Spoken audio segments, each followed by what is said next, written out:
The league that has all the supposable amount of drama, I think otherwise with the season just gone, is finally back this week with the champions kicking things off against Bournemouth this Friday night. It's time to try and read the future and predict where all 20 Premier League teams will be finishing in the league next season. It's one of my favourite videos to do. We're going to be starting from the bottom and working our way up to the top. Let's try and give this a go. And please also inform me with your own predictions in the comments down below. And if you are new here, then join this community and hit the subscribe button for some great, interesting footballing debates. We'd love to have you. Let's begin. As much as it is a cliche, Burnley are my first choice in 20th place. I just don't know if they necessarily come across as a threatening side who can also establish to stay up in the Premier League with their typical in-game tactics to better themselves off in the Championship, was simply possession-based football and very much protective football too. I feel Scott Parker plays this nicey tactics of football and doesn't come off to scare or certainly damage the 19 other sides in the Premier League whatsoever. I mean, losing a goalkeeper who was so vital to clinch a promotion space doesn't help, and he was so important a lot last season for Burnley in the Championship. I feel it will be a repeated Southampton, just getting caught out a lot from how they pass the ball around. I mean, I do like this team. It is a young side full of potential, but the main source of goals up front just leaves me questioning whether they can fulfill to stay up in this league. The likes of Brozier, the likes of Andoni, the likes of Fleming. I remember when Scott Parker was at Bournemouth, there was a lot of excuses being made late August, early September. Scott Parker certainly, calling out the ownership at the time, saying they haven't spent enough to maybe not necessarily keep this team up in the Premier League. I wonder if we do get the same with Burnley Football Club. I don't know if he's a proven manager yet to really stable this a team in the Premier League, but time will tell.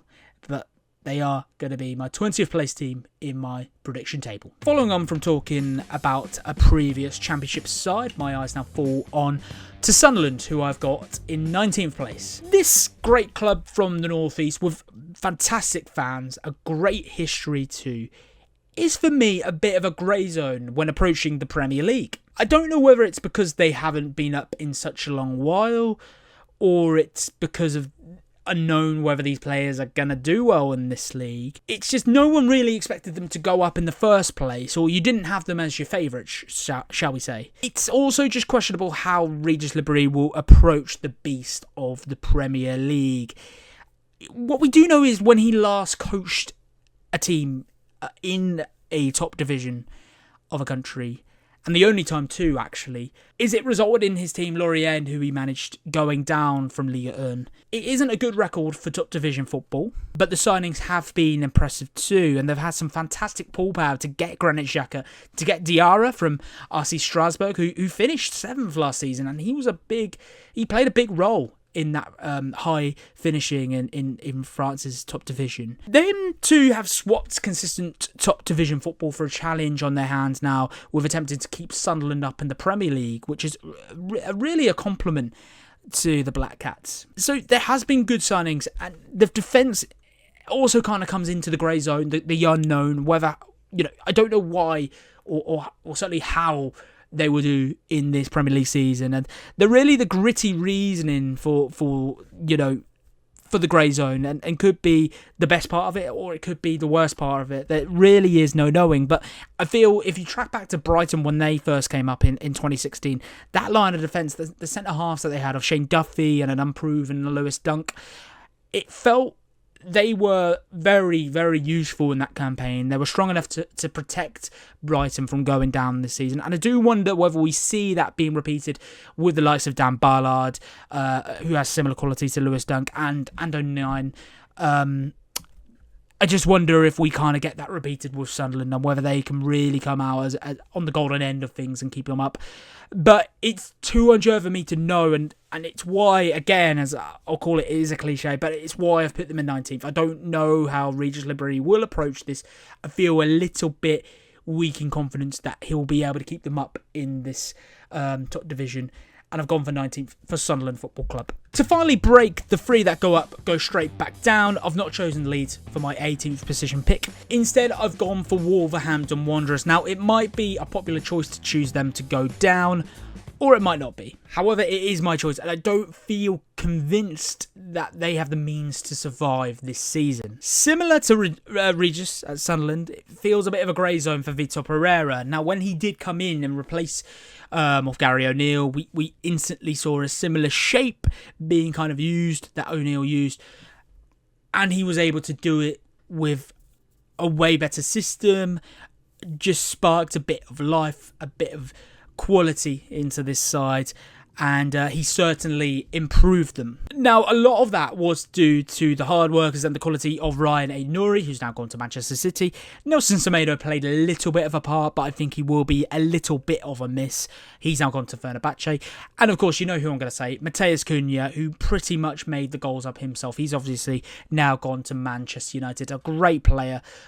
3 great players as well. I mean, Aït-Nouri and Cunha being the better out of Nelson Semedo, but Cunha being the hugest missed out of them all with just what he could do and how he could be that top goal scorer for them. They'll feel hurt by them, and I don't think the replacements haven't really been there for Wolves. They've not been a like-for-like replacements, and I think they will struggle, and I think it will be an 18th place position for the Midlands side. Just players like Fabio Silva, I mean, just a grey zone again, similar to what we were saying with Sunderland and how they'll approach it. I mean, his loan at Las Palmas last season only saw him go down. I mean, he had good sparks and good moments, and he'll definitely be a more confident footballer leaving that league, going back to Wolves. But he wasn't amazing last time out in the Premier League, and I just wonder how him and Shrine Larson, who I do rate more, how they'll do as sourcing the goals up front for Wolves. Now, Vitor Pereira might completely surprise me and keep them up in good fashion, but I've put them down this season. I've put them in 18th. I might be completely wrong, but I just feel the loss of some of them big players will hurt them, and they will go down and be relegated. 18th falls. Now, who escapes relegation and seals 17th place? Well, I've gone for Daniel Farke's Leeds United side. I do think it's now eventually time for this free-up to go down, tradition to finally break. But I can't reiterate this enough. This is on the basis that Leeds spend money and get a good goal scorer into the club. As at this moment in time, I don't feel confident that the strikers are in a good enough position to really be Premier League quality. They are the weakest part of this Leeds United team, and it feels they would be a 19th place position side without a top quality striker coming into the club, or certainly a main starter to certainly contest Joel Peru. So yeah, I do think that they will stay up in 17th, and with that prediction, I do think that they will spend and get a striker through the door.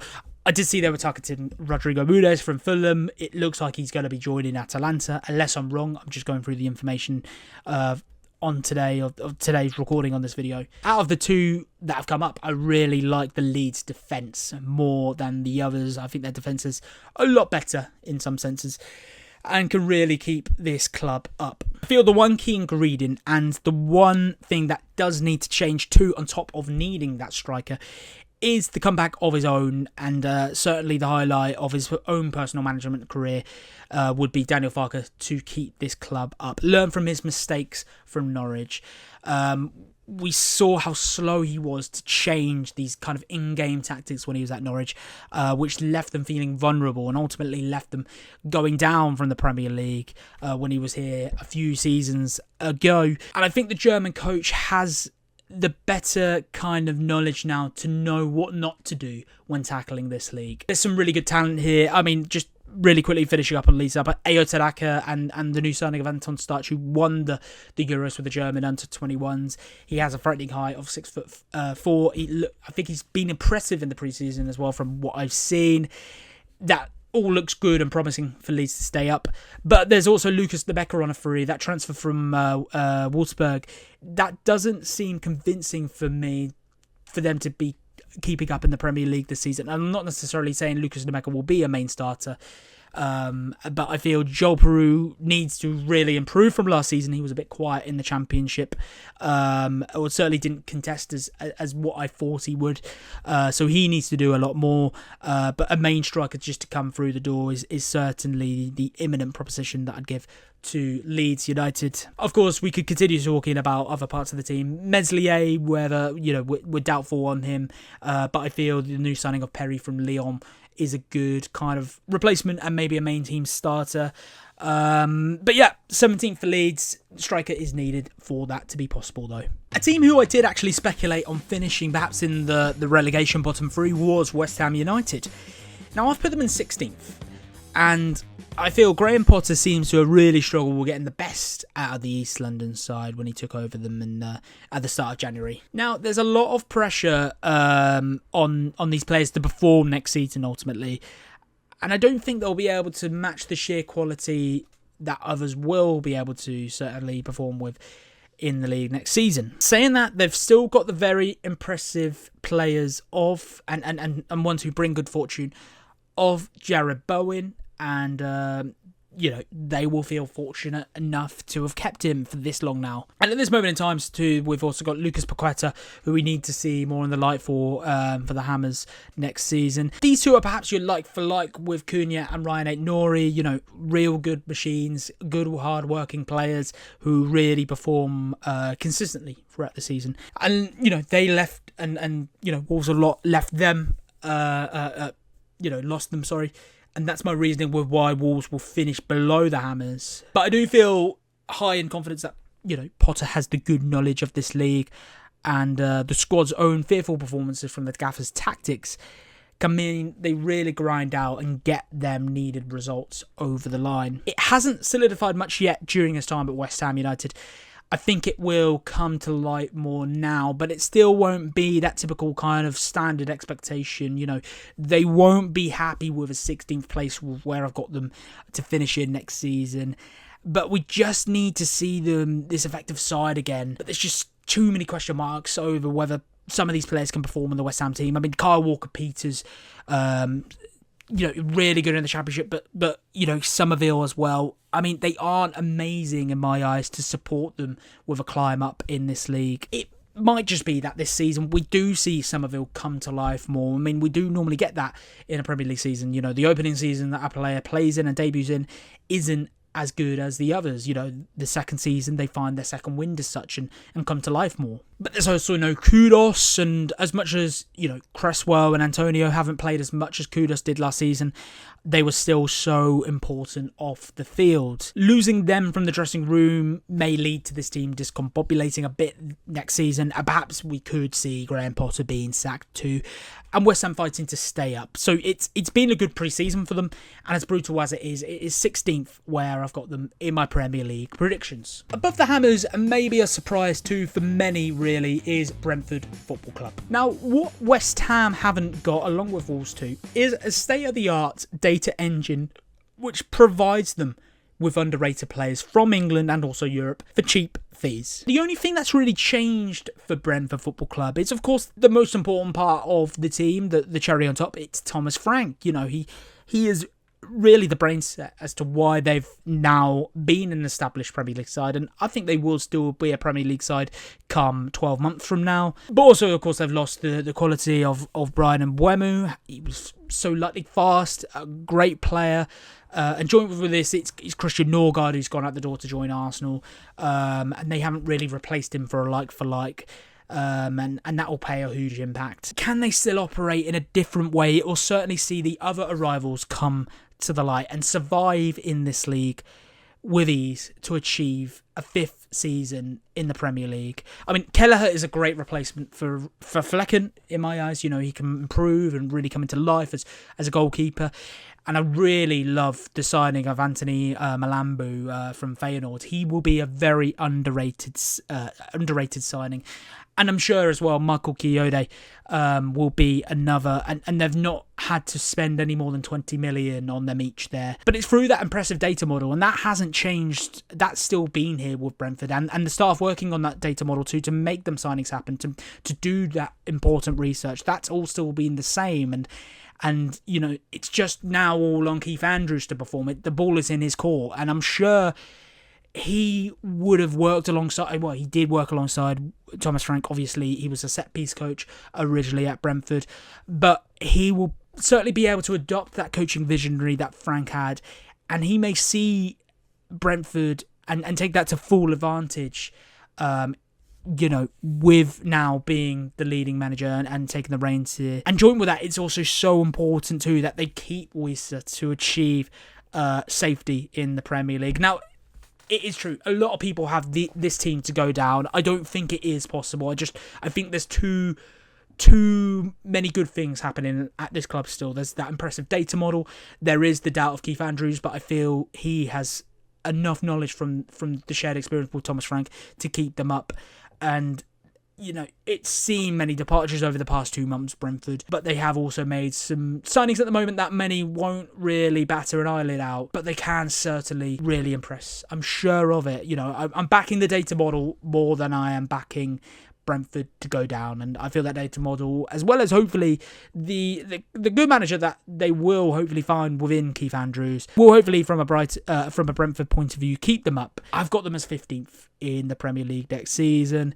Let's see if they can get to them. From 15 onwards, right up to the top. I mean, it's been tricky already, but it's going to get really, really tricky now. And as much as I feel it's impossible to predict the rest, I will have a go of it, of course, and go for Fulham in 14th place. Now, why is this the case? Well, as much as their team hasn't seen many departures, I do feel the club could have spent more to compete with the rest of the clubs that I'm left to announce in this video for themselves to impress this season. And this isn't to say Marco Silva isn't a good manager. I mean, he is a great manager. He's really proved himself in this Premier League, and I'm certainly not putting all the attention on the squad either. I thought Anthony Robinson, just to name one, well, he is the one for me that was the most underrated player in the Premiership last season. He is fantastic at what he does. The main blame is on the owners for the lack of spending for why I've got Fulham in 14th. I haven't got the understanding as to know why they haven't spent much, but I feel as of right now, Everton, Brighton, Bournemouth, Palace and others,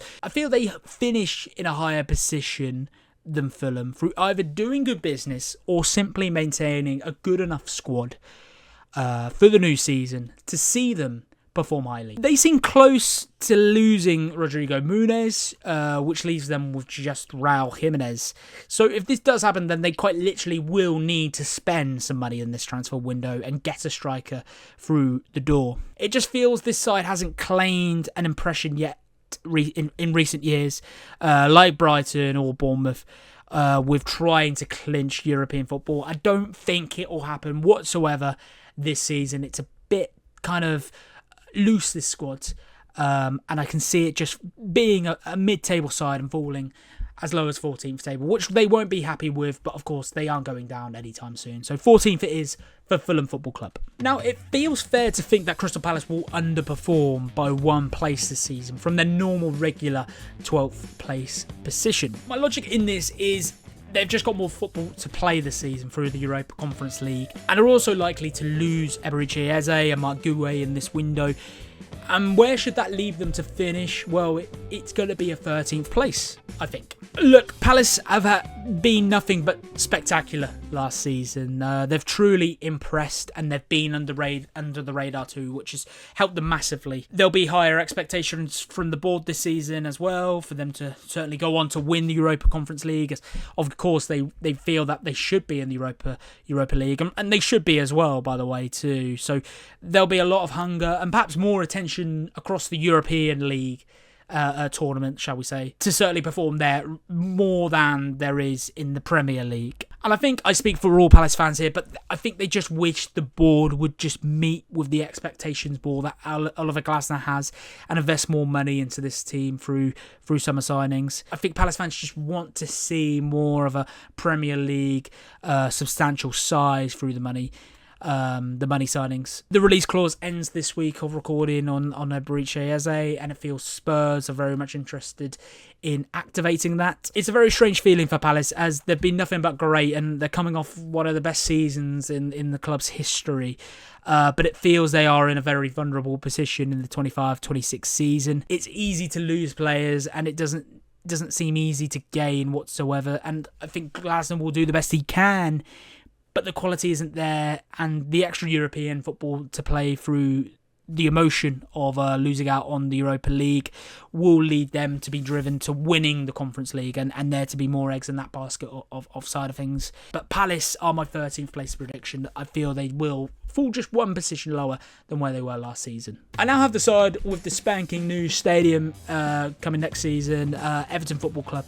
Now, I think the appointment of David Moyes made so much sense. As soon as he came through the door, there was such a good adrenaline run of form from minute one, really, and they were so good towards the end of last season, and really found some great points in some impressive games. Well, maybe we can see that again next season for him to pull off higher than 13th this time and seal a 12th place position. Just given how long they've spent in the Premier League has left this side being so well adapted to the horrors that the league can throw at you. And I'm talking about the fantastic defender of Jared Braithwaite, who, as I'm aware, has gone really under the radar in the summer window. I'm surprised the lack of interest in the defender, from what I've seen online anyway. Joined with him is James Tarkowski, and they're so Premier League experienced at Everton for such a long time now, and so are the players in them too there. Alongside of that, we have the wisdom of David Moyes, of course, and he's seen his team able to really keep the regular faces in this side, the ones who are performing well and are so key to keeping them up last season. The likes of Idrissa Gueye and Dwight McNeil, Iliman Ndiaye, who I rate highly, and Beto. They are still at the club, and joint with these, we have the new signings of Kieran Dewsbury-Hall, who didn't get enough minutes at Chelsea, Jack Grealish, who was in the same category too, and also Tiano Barry, who was so impressive last season for Villarreal with 11 goals. I don't think they'll set the world alight necessarily to get a European place. Maybe they do. With that knowledge and that wisdom of David Moyes, I feel a 12th place position is on the cards for the mighty Toffees. Now, it really doesn't get easier from this point onwards, but I feel settled with choosing Bournemouth for my 11th place prediction. Why should they fall 2 positions lower from their record league position of 9th last season in the Premier League? Well, from what we've seen, it speaks for itself. I mean, the departures of the defenders of Ilie Zabiani and Dean Holson, they're huge misses from this team. And of course, the man who was great at crossing it in at times, Milos Kerkez, who's gone to Liverpool. What we now have is their replacements in this time, and the likes of Senesi, who was good last season, but also James Hill and Chris Metham, does leave them still surviving in these kind of typical players. I don't think they go down, but it does leave me feeling like they're more of a mid-table side than they were in 9th, which is still mid-table technically. I don't think they'll be able to replicate it off again, pretty much. And it wouldn't surprise me if Iraola really shuts me up and achieves a 9th place position again, or even higher, as this team still has a lot of their main goal scorers from last season. The impressive and quick Anton Semenyo, the brilliant finisher of Evan Nilsson, and even having Traore back at the club now, who scored 10 goals last season in Liga 1, will help them out tremendously, and maybe 11th is me underappreciating the South Coast side. They have that similar quality, or not quality, similar feeling with Newcastle United, that they're struggling with that pool power. They're struggling to get some sidings across the line, and they're not able to keep their own players. Players come into Bournemouth and they give them large money bids, and the club normally do say yes, and they're very profitable from it too. But it leaves me feeling like they are now a leakier side. It leaves me also feeling there's another prediction within Bournemouth's 11th place prediction, that Iraola goes this season and gets picked up by another club. Yeah, I feel it's just me feeling like they will be a hindered side next season, and 11th place is where I've got them. We're now in the final top 10 with these Premier League predictions, and the next choice will see Nottingham Forest claim this one. A side who easily overachieved last season, and that normally comes with the vicious circle of seeing the team stripped apart when the summer comes around. But it could have been a lot worse, with Anthony Elanga being perhaps the biggest loss out of the whole window. But that departure isn't the only reason for a 10th place position, that's where I've got them.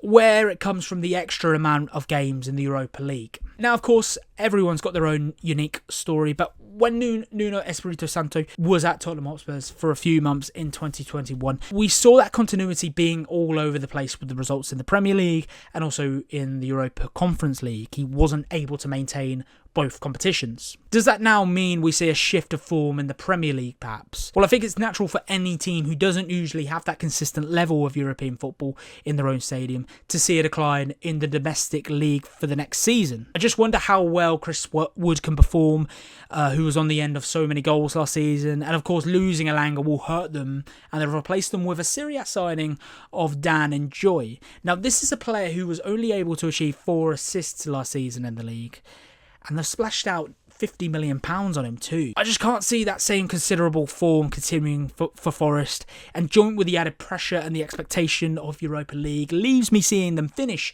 in 10th place next season. Maybe it's a bit too harsh on that, of them dropping that amount of places, but the European competition kind of leaves me feeling like they'll be out of breath, they'll be out of energy, and 10th feels like the right place for them. In 9th place, maybe comes as a surprise to some, but it's Newcastle United. And hear me out. From what I know as of right now, this club has seen Alexander Isak halfway out the door all summer long. And it's likely he will, of course, be leaving sooner or later. Now, he was the main source of goals last season for Newcastle United. He quite literally was. I mean, almost half of their goals in the league came from Isak himself. I don't know who they replace him with as imminent as they'll have to, without a doubt. But I don't know how good that replacement will be, as I question just how good their pull power is, as they've lost so many signings, James Trafford, Sesko. There's so many signings that they've lost out on, and they've done nothing wrong themselves. It's just they haven't had the right pull power necessarily. We talked about it with Bournemouth too. For Newcastle, it's that external pull power. They're not able to bring in them big names necessarily, and you kind of feel when you look at Man United, what Sesko went to, they have such a rich history, and you feel you need to join them, and they're like the Ferrari. And then you kind of think, well, am I influenced with the new product on the block, like a Tesla, which I'll use to compare Newcastle as? That's kind of where the club sits for me right now, and I feel we will see Isak departing the club, and that's why I've also put them in 9th place, because I think Isak will leave. I just don't know how the team really moves on with an electric edge without Isak. It may have really proven Newcastle to be quite a one-man team with him last season, more of a one-man team than what we thought. The defence is extremely well equipped to perform. I really like that line of defence that they have, and despite how confident we feel in Ramsdale and Nick Pope in goal, whoever it may be, I just think all eyes will be on who they replace Isak with. I don't think it will definitely not be as good as the player and the main man himself. He will eventually leave Newcastle. It feels that's that's bound to happen. So it's 9th place for the Magpies in my predictor. Now, finishing 9 players higher than where they were last season comes Tottenham Hotspur. Now, I will say this. The appointment of Thomas Frank feels right and exactly what the club needs. Now, we've done a video previously about that on the channel with Tottenham fan Andrew White. A really good kind of conversation talking about the manager himself. I just feel it's still early days for the new coach, and Tottenham may miss out on others this season through just the inexperience of Thomas himself maintaining a top 6 side, and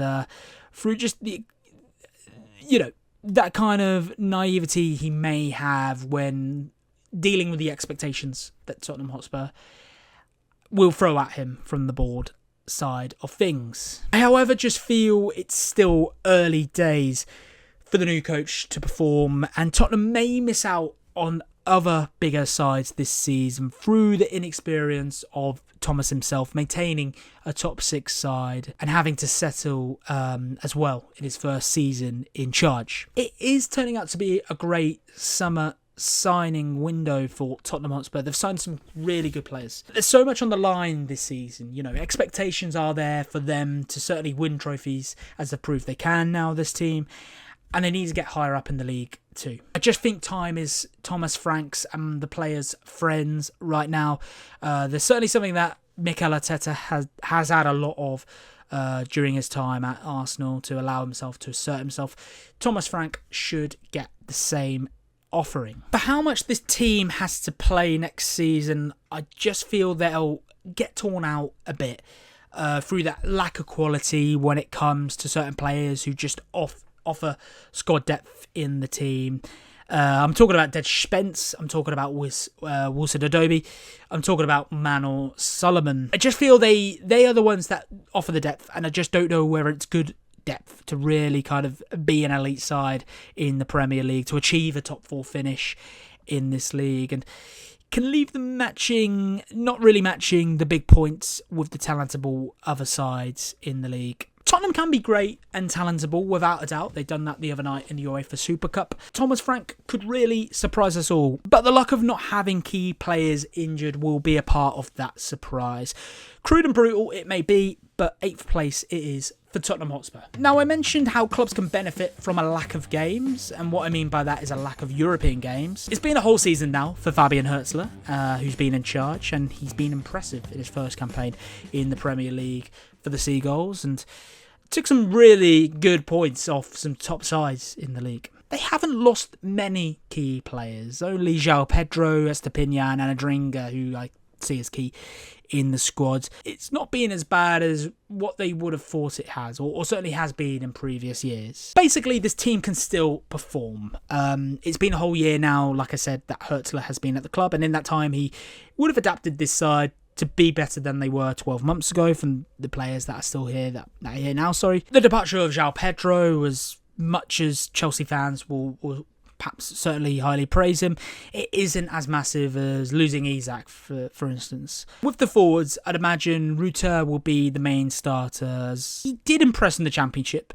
He's been at the club 12 months now at Brighton. He hasn't really impressed me yet, I have to say. But there's also this level of experience that you get from Danny Welbeck, who was a great goal scorer last season too. I think he really set himself an own career record in the Premier League, his own record with 10 goals last season. And Karo Matoma, who's at the club still at 28 years of age, matched that and scored 10 goals too. Them two are still at the club.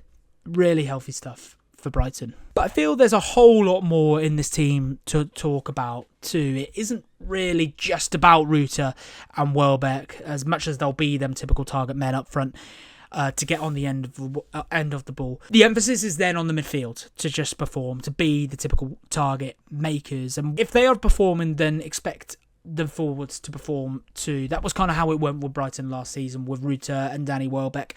As much as I really rated the work rate from Danny Welbeck, Ruter I wasn't as convinced, as you know, but the work rate as well that Danny Welbeck had should be an own compliment for the player's quality. But the pressure is on for the midfielders.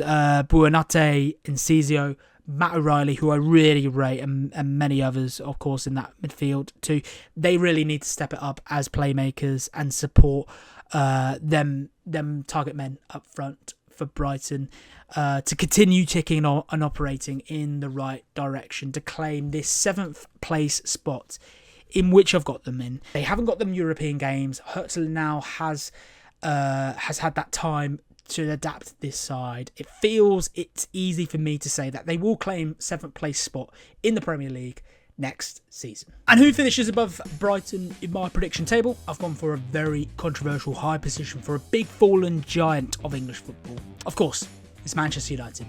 Ruben Amorim has finally got the one thing he's been patiently waiting for: a pre-season. It felt like a pre-season with how he approached his opening Man United campaign, with how many times he changed the shape. But this was only always going to be what should be the best case scenario for Man United to better off themselves in the future, and for Ruben Amorim to learn and know the squad. And there was no surprise that Ange Postecoglou was able to beat Amorim in the Europa League, as underwhelming it felt, that final. But Postecoglou had the time, which was key, to adapt his Tottenham Hotspur side and work on the team for him to be able to clinch that trophy over Amorim, which Amorim lacked the experience and the knowledge of his own team back then. Well, similar to Hürzeler, there's no excuses for Amorim to clinch a European spot this season.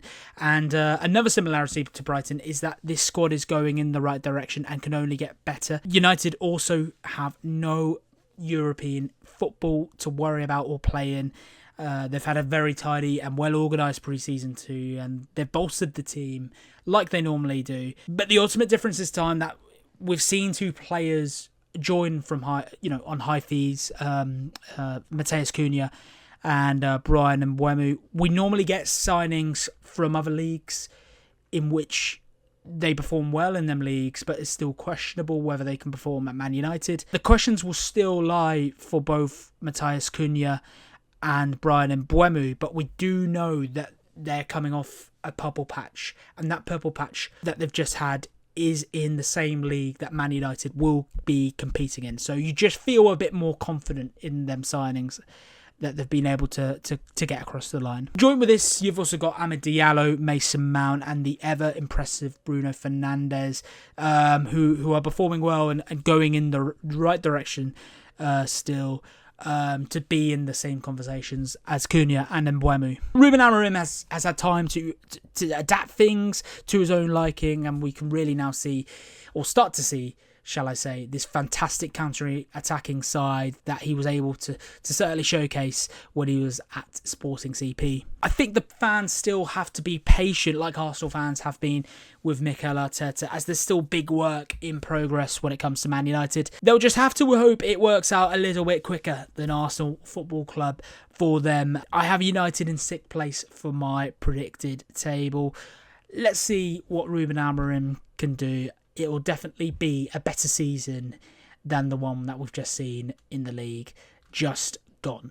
Now, no other team has seen such big improvements within the team, joint with the huge investment in player signings, than Villa fans have with their own club. It's been nothing but great since Unai Emery has stepped into Villa Park. What feels to be an acceptable place for them to position themselves in, and perhaps unfair with them missing out to Chelsea too, is my 5th place choosing for Emery's side. Why do they miss out with Chelsea and co? Well, it's through that lack of quality in depth, mainly. And I am very convinced 5th is achievable through how they've kept Ollie Watkins, Morgan Rogers, and even the goalkeeper, Emi Martinez. They're still such an elite side, basically. And they can achieve both 5th and also get a great campaign in the Europa League. That's my kind of own knowledge within this side. Evan Gossard is the backup to Watkins, who arrives from Nice, from the French League. And he has a lot of potential too to really be underrated in this Premier League season. This team is incredibly creative. I mean, we've mentioned already about Morgan Rogers, but even players who are returning back to the club. Emi Buendia, who has had a great pre-season, and he's back now from his loan spell at Bayer Leverkusen. There's a lot of good coming from Villa, and maybe it's naive of me to place them outside the top 4, but I just feel that lack of quality and depth, and just lack of depth in general, means 5th is the best they can do when tackling Europa League too. And why they will miss out on the Champions League spot. And it's also the reason why I think they've missed out on the Champions League spot with the season we've just seen. They haven't fixed that. So 5th place it is for Aston Villa. Right then, the top 4 is here, and we mentioned them during the Villa talk, but Chelsea is my 4th place in my Premier League predictions. We've got Manchester City, Liverpool and Arsenal left after the Blues are done with here. But why do they miss out on them 3? It's through the squad not being good enough, perhaps, for the top 3 sides, but also with the amount of signings that they've made. It makes me feel that this Chelsea team is quite a new side now. I think it's also fair to say that Enzo Maresca is a bit inconsistent and not as good as certainly Pep Guardiola is. But also Arne Slot at Liverpool. Then again, Liverpool are just fantastic themselves. But Arteta as well, he seems to... I feel confident in saying Arteta will get Arsenal to a higher place position than Chelsea through just Arteta knowing the league and perhaps Arsenal just being that bit better. I think it might be the final season that we see Enzo Maresca at Chelsea Football Club if Chelsea simply want to achieve more than what they have done already. We can't slack off the squad though. I mean, it's quite truly brilliant, especially with the sightings of João Pedro, who looks confident and has had a great pre-season and also performed well in the FIFA Club World Cup. There's also the very young and hugely praised Jamie Bino Gittins, unknown with how he'll do in this league, but you feel confident he'll only get better. And of course, you now have the entertaining Hato from Ajax joining the team too. Liam Delap has joined, but I don't feel convinced by him yet through reading his facial expression and his body language. And I just have that impression that he's just a bit disconnected from the squad. It's a Chelsea team who have 36 players. Villa have 10 less than that. It would be a huge embarrassment for Maresca and Chelsea to miss out on top four and to perform poorly in the domestic cup competitions too. But I feel that so much depth in that side and just, having them fretful players like Cole Palmer, like João Pedro and many others too, feels like they will finish above Aston Villa, whether or not we think Enzo Maresca is a good manager or not. It might be controversial to place Villa below Chelsea, but the Blues just have too much depth to cock this one up.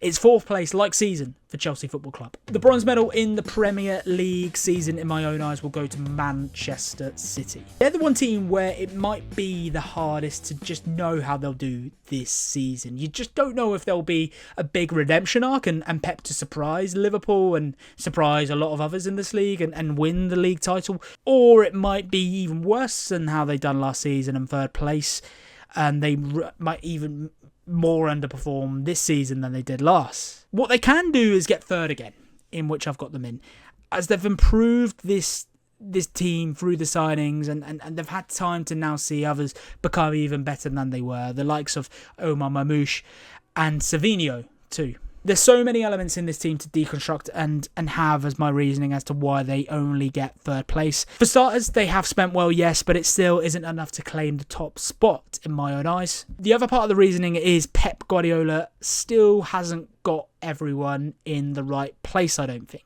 Jeremy Doku is one who I'm still not convinced by, and similar to Sterling in his younger days at City, he's fantastic at keeping the ball to his feet, but there isn't any ending result from him that kind of the part that matters the most in trying to change the Manchester City scoreline. I also just wonder as well whether McAtee will be the answer for Pep Guardiola, whether Bernardo Silva will try and impress again, because he hasn't impressed for a couple of seasons now with the high numbers.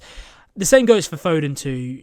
We know there's a good player there, but I do feel confident he'll be able to steer back to top form once again. Will that be this season though?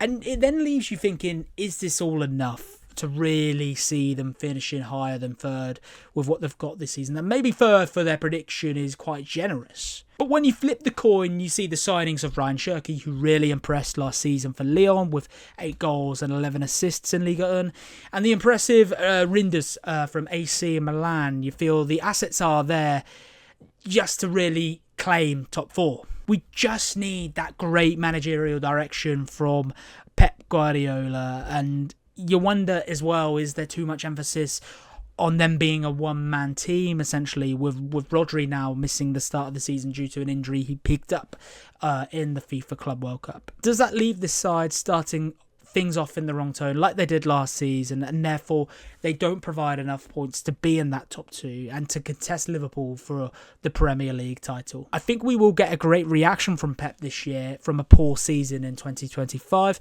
but I still think there'll be a high amount of inconsistent results from City this season.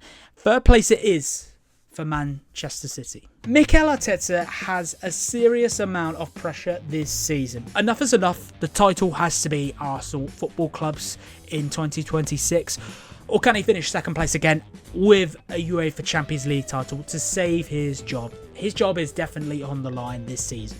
Whether or not they are able to win silverware, I've got them only in second once again, repeating last season as well. Liverpool Football Club are just too good for Arsenal now to feel somewhat limited to really steal the league title off them. They now, of course, have Victor Gyökeres in the team, a fantastic signing, and someone they 100% needed was a centre forward. So I'm glad to see them get him across the line to really rise the competition up a bit, hopefully. I just question a lot when it comes to this North London side, whether Martinelli will somewhat find his form again, whether Raya can improve, and just on the basis on what happened last season, whether Bukayo Saka can stay match fit for all season long. They rely a lot on specific players, and there's less going for the other players that continue the club, that continue things rolling when they're not there, when the main starters aren't there, Mikel has proven himself as a good Premier League manager now. Let's not joke about that. He has. He just hasn't proved himself as a winning one yet. And even from a neutral point of view, you have to feel confident he'll secure a second place spot again, or definitely lower, and definitely get the Champions League. It feels the guarantee is it will be top 4 for Arsenal next season. I personally think it's second place. And like I said, why is that? It's just because I don't see them stepping in Liverpool's way to get the title off them, which is who I've got for the finishing top space in the 2025 to 26 Premier League table. Yes, going back to back for the first time ever in the Premier League in their club's history is Liverpool Football Club. This is probably on the basis that they do bring in another striker before the end of the season. It doesn't necessarily have to be Alexander Isak, but it does look likely that it will be him. The money they've spent, how unreal they were last season winning the title, the year that Slot has had to settle and fully have the understanding and means now to know this league inside and out, means it's all possible for Liverpool to win the league title again. They've been so smart with their signings. I love Florian Wirtz because he is so creative and plays so well in that 10 role. And you know, we've got the backup of the brilliant Dominic Szoboszlai. Trent has gone, but Jeremy Frimpong looks the real deal already, doesn't he? I mean, more of an attacking nature for sure, but I think that favours him and the fans, and Slot loves to have him as what looks to be more or less the back post man, almost certainly now, and he gets up high up in the field and hangs outside the box right high up there to be an attacking threat. And if he does want someone more defensive-minded in-game, then, of course, Arne Slot can substitute him off and bring Conor Bradley on, who is that typical, traditional right-back. There's just so much going for this team. The club legends are still here of Van Dijk and certainly Mo Salah, the ever-improving Cody Gakpo, Curtis Jones, Ryan Gravenberch. This is a team that seemingly has the financial edge over others in this window, the actual quality within the squad, and a huge fan base that will elevate the team at the darkest of times, that can see them ease to their 21st First Division title. The only uncertainty is the manager. Now, can Arne Slot keep them up with the requirements and coach his way to another Premier League title? How well can he keep the club flowing in the right direction when he is perhaps given a curveball situation? The likes of, what if Mo Salah sustains an ACL injury next season, or any others go off injured too, any other key players? If we get them certain situations, then it will be very entertaining from a neutral point of view and very interesting to see if Slot can cope and still steer Liverpool to another Premier League title. As that's the thing, the question then is, can he still steer them to victory? They've who have got to finish top of the Premier League. How about yours? Yes, it's now over to you. Tell me your predictions. Who's going to win the Premier League? Who's going down? And who's going to get into them European spots? And if you want more reaction from all the big events across the Premier League this season, look at them in every angle possible, then subscribe to the channel and be here for all the interesting debates of the footballing season with us here at the Footie Agenda. It's not just about the top league either. We focus on all the underreported pieces of news in the world of football, as well as taking a trip down memory lane in remembering some of the biggest questionable turning points too. Subscribe to the Footie Agenda today, and if you made it this far, then thank you very much for watching this long in-depth Premier League prediction video today. My name is Rob. I'll see you in the next one. Goodbye.